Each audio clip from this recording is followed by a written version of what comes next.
Hello नमस्ते सबैजनालाई। आज चाहिँ अब एक्सेलिफाई विथ जिक्यासमा हामी ब्याक टु बेसिक्स एकदम बिगिनर लेभलबाट चाहिँ एक्सेललाई इन्ट्रोड्युस गर्न गइरहेको छौँ। सो आजबाट चाहिँ हामी सानो सानो भिडियोजहरू एक्सेलको बेसिक कुराहरूलाई चाहिँ सिक्दै सिक्दै जान्छौँ अनि त्यसपछि इभेन्चुअली हामी एडभान्स लेभलमा एक्सेल गर्दै जान्छौँ। ओके, सो स्ट्रेट ट्युटोरियलमा डाइभ इन गर्दाखेरि पहिला सुरु हामीले एक्सेल फाइल खोल्नु पर्यो। मैले अहिले विन्डोज 11 युज गरिरहेको छु। यसमा चाहिँ यहाँले विन्डोजको साइन देख्नुहुन्छ, यहाँ यसलाई क्लिक गरेर यहाँ अल एप्समा गएर हेर्न सक्नुहुन्छ। अब यदि यहाँले चाहिँ एकदम फ्रिक्वेन्टली फाइल्सहरू युज गरिराख्नुहुन्छ भने यसको स्टार्टमै देखिन्छ त्यो चिजहरू हैन। अब यहाँ तपाईले अल्फाबेटिकली सर्ट आउट गरिएको छ। यहाँ हेर्नुभयो भने एक्सेल 2016 यसलाई हामी सिंगल प्रेस गर्छौं र हाम्रो एक्सेल फाइल खुल्यो। सो इनिशियली तपाईलाई चाहिँ यसले डिफरेन्ट अप्सन्सहरू मागिरहेको हुन्छ। सो ब्ल्याङ्क वर्कबुक चाहियो कि प्रिसेट टेम्प्लेट्सहरू चाहियो कि भनेर यसले हामीलाई अप्सन दिन्छ। अब हामीलाई ब्ल्याङ्क वर्कबुकबाट काम गर्नुपर्ने छ, त्यही भएर यसलाई हामीले सिंगल क्लिक गर्छौं। अब हाम्रो यो एक्सेल फाइल खुल्यो।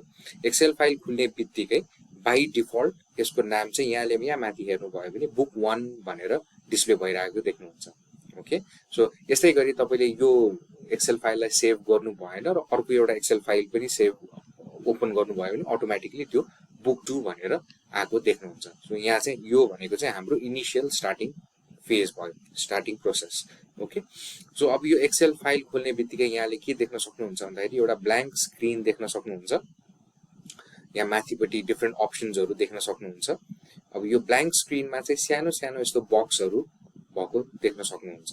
ओके, सो एक्सेलमा चाहिँ एकदम मलाई पनि पहिलादेखि नै एकदमै कन्फ्युजन हुने चिज चाहिँ रोज र कलम्सको कुरा हुन्छ। ओके, सो एभ्री यो बक्सको चाहिँ एउटा युनिक फिल्ड नम्बर हुन्छ, युनिक आइडेन्टिफिकेसन नम्बर। ओके, जुन हामीले यहाँनिर देख्न सक्छौं। ओके, G9 भनेर देख्न सक्छौं। त्यो भनेको यो फिल्ड हो भन्ने बुझ्यो। यसरी हामीले स्विच गर्यौं भने यो अटोमेटिकली चेन्ज हुन्छ। अब यसमा D भनेको के हो, 12 भनेको के हो एक्चुअली बुझौं है त। सो D यो जति पनि अल्फाबेटिकली यहाँले माथि देखिराख्नु भएको छ यो भनेको चाहिँ सबै कलम्स भयो। ओके, सो A कलम, B कलम, C कलम, so on and so forth. Okay, similarly तपाईले यो जुन नम्बर्सहरू देखिराख्नु भएको छ यहाँको लेफ्ट साइडमा यो भनेको चाहिँ सबै रोजहरू भयो। ओके, अब मलाई एक्जाम्पल मैले अघि यहाँ जुन सेट गरेको थिएँ यहाँनिर मैले सेट गरेँ भने यसले D4 भनेर देखायो। भन्नुको मतलब मेरो अहिले जुन मेरो कर्सर चाहिँ कहाँ छ अथवा मेरो कुन चाहिँ बक्स एक्टिभेट भएको छ अथवा सेल एक्टिभेट भएको छ भन्दाखेरि कलम D को 4th रो को सेल चाहिँ एक्टिभेट भएको छ। भनेपछि यो जति पनि कोठा कोठा यहाँले देखिराख्नु भएको छ यसलाई चाहिँ सेल्सहरू भन्ने भयो। ओके, सो सेल्स भनेको रोज र कलम्सको इन्टरसेक्सनमा चाहिँ सेल्सहरू बनेर बसेको हुन्छ। अब यसलाई रोज र कलम्समा जहिले पनि कन्फ्युजन हुने भएको भएर मैले चाहिँ के एउटा सजिलोको लागि के गरेँ भन्दाखेरि कलम्स भनेपछि ABC। Okay, so alphabetically C मा आयो भनेपछि अल्फाबेटिकली जे चिज आउँछ त्यो चाहिँ कलम्स भयो, सम्झिनलाई सजिलो। C भनेपछि कलम्स भयो भनेपछि अटोमेटिकली नम्बर्स भनेको रोज हुने भयो। ओके, सो सबभन्दा स्टार्टिङ पोइन्ट भनेको चाहिँ एक्सेलको सेल्सहरू भयो। सेल्सहरूबाट चाहिँ हामीले काम गरिरहेको हुन्छौँ। सो इन्डिभिजुअल सेल्समा यहाँले डेटा इन्ट्री गर्न सक्नुहुन्छ। जस्तो मलाई B3 मा चाहिँ डेटा इन्ट्री गर्नु पर्यो भने मैले एक्जाम्पल यहाँ नेम भनेर टाइप गरिदिन्छु। ओके, सो त्यसै गरी यहाँनिर चाहिँ C3 मा चाहिँ मलाई एड्रेस चाहियो भने मैले यहाँ गएर एड्रेस टाइप गरिदिन्छु। अब मलाई यहीँबाट चाहिँ मलाई थाहा छ मलाई B को 3 मा जानुपर्ने छ भने मैले यहाँ B प्रेस गर्छु, 3 प्रेस गर्छु, एन्टर गरेँ भने त्यो अटोमेटिकली त्यो पर्टिकुलर सेलमा चाहिँ गएर एक्टिभेट भएर बस्छ त्यो सेल। ओके, सो यो भनेको चाहिँ हाम्रो सेल्स भयो, कलम्स बुझ्यो हामीले, रोज बुझ्यो। अब यहाँले एक्सेल फाइल हेर्नुभयो भने सो यो एन्टायर चिज जुन यहाँले स्क्रिनमा देख्नु भएको छ त्यो भनेको चाहिँ एक्सेल फाइल भयो। ओके, सो फाइल भित्र चाहिँ हाम्रो मल्टिपल वर्कबुक्सहरू जस्तो हुने भयो। जस्तो एक्जाम्पल यो चाहिँ फर एक्जाम्पल यो चाहिँ एउटा बुक भयो। सो बुकको भित्र चाहिँ डिफरेन्ट पेजेस भएको जस्तै यो चाहिँ एक्सेल फाइल भयो।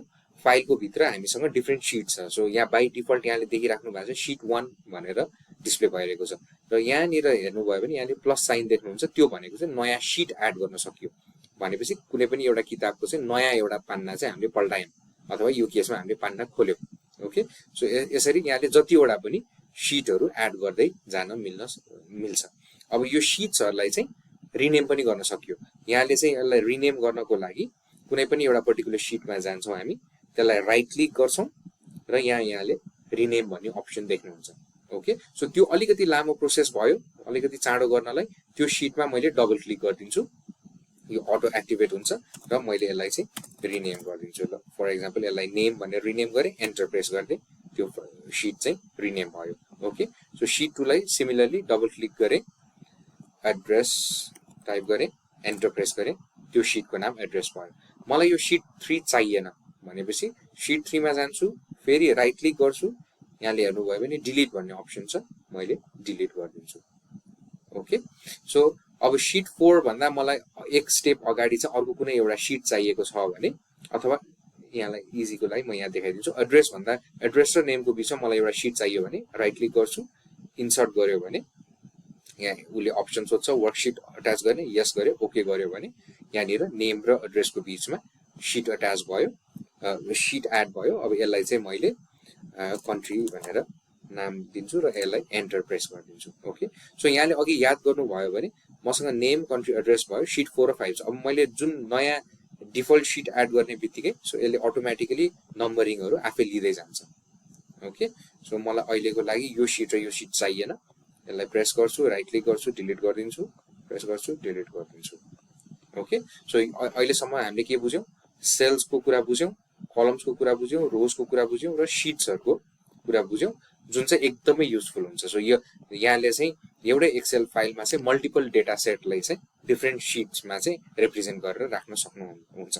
ओके, सो त्यसपछि यहाँले यो एउटा कर्सर जस्तो देख्नुहुन्छ अथवा एउटा प्लस र माइनस गरेको देख्नुहुन्छ, यो भने चाहिँ यहाँको जुन डिस्प्ले स्क्रिनको साइजलाई चाहिँ एडजस्ट गर्ने अप्सन भयो। यदि यहाँलाई चाहिँ डिस्प्ले स्क्रिन चाहिँ अलिकति ठुलो बनाउनु पर्यो भने यसलाई चाहिँ प्लस प्लस प्लस गरिदिनु भयो भने यो जुम इन हुँदै जान्छ हैन, मलाई चाहिँ सानो बनाउनु छ भने चाहिँ माइनस गर्नुभयो भने यो जुम आउट हुँदै जाने भयो र आफूलाई चाहिएको साइजमा चाहिँ स्क्रिनलाई हेर्न सक्यो। अब यो भनेको चाहिँ यहाँको कर्सरहरू भयो। यदि यहाँको डेटा चाहिँ पछाडिको कलमसम्म छ भने चाहिँ यसलाई चाहिँ यसरी ड्र्याग गर्दै कलम्सहरू हेर्न मिल्यो। सिमिलरली रोजहरूलाई पनि हेर्नु पर्यो भने यसलाई चाहिँ यहाँले प्रेस गर्नुभयो भने तल तल जाँदै जान्छ र तलको रोजहरू पनि हेर्न सक्यो।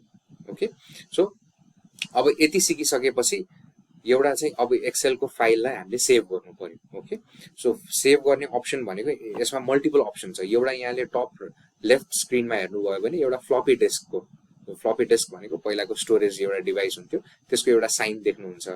ओके, सो त्यहाँ प्रेस गर्नुभयो भने पनि यहाँले अप्सन दियो। ओके, सिमिलरली यहाँ फाइलमा गएर सेभ गर्नु भए पनि भयो। ओके, र कहाँ सेभ गर्ने भनेर यहाँ ब्राउज गर्न पनि सक्नुभयो, अथवा सिम्पल तरिका भनेको कन्ट्रोल एस, सर्टकट की भनेको कन्ट्रोल एस। तपाईले याद गर्नुभयो भने हामी जुनसुकै अप्सनमा गयो भने पनि त्यही पेजमा अथवा त्यही स्क्रिनमा ल्यान्ड भयौँ। ओके, सो अहिले सिमिलरली हामी एकदम सिम्पल ट्रेडिसनल वेमा जाँदाखेरि फाइलमा जान्छौँ, यहाँनिर सेभ गरिदिन्छौँ, ब्राउज। अब मलाई कहाँनिर सेभ गर्नु पर्यो फाइल भन्दाखेरि लेट्स से मलाई डेस्कटपमा यहाँनिर चाहिँ नेम भनेर फाइल सेभ गरिदिनु पर्यो भनेपछि नेम भनेर फाइलको नाम गरिदिन्छु र एन्टर प्रेस गरिदिन्छु। ओके, भनेपछि अघि यहाँ बुक 1 भएर आइरहेको थियो, अब मैले रिनेम गरेपछि यो नेम भनेर आयो।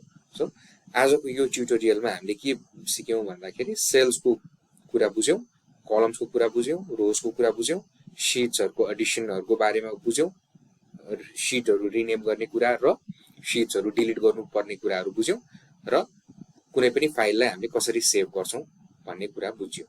ओके, सो यो सेभ गर्दाखेरि चाहिँ मैले अर्को एउटा कुरा हाइलाइट गर्नुपर्ने, जस्तो सिन्स यो फाइल त सेभ भइसकेको छ, अब मलाई यही फाइल चाहिँ अर्को कुनै एउटा ठाउँमा चाहिँ सेभ गर्नु पर्यो भनेपछि अघि सेभ त गरिसक्यो, अब त्यो फाइलको ठाउँलाई चाहिँ स्विच गर्नु पर्यो भने म सेभ एजमा जान्छु, फेरि म ब्राउजमा जान्छु। अब अघि मैले चाहिँ डेस्कटपमा सेभ गरेको थिएँ, अब लेट्स से मलाई डकुमेन्ट्स भित्र चाहियो। ओके, भनेपछि मैले यहाँलाई चाहिँ यसलाई नेम एन्ड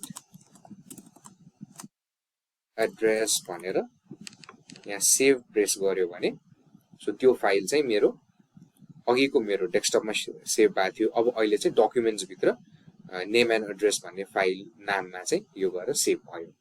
ओके, सो यो पर्टिकुलर ट्युटोरियलमा यति मात्रै। अब हामी फर्दर बेसिक लेभलको चिजहरूबाट यसलाई चाहिँ बिल्डअप गर्दै जान्छौँ। Thank you, happy learning.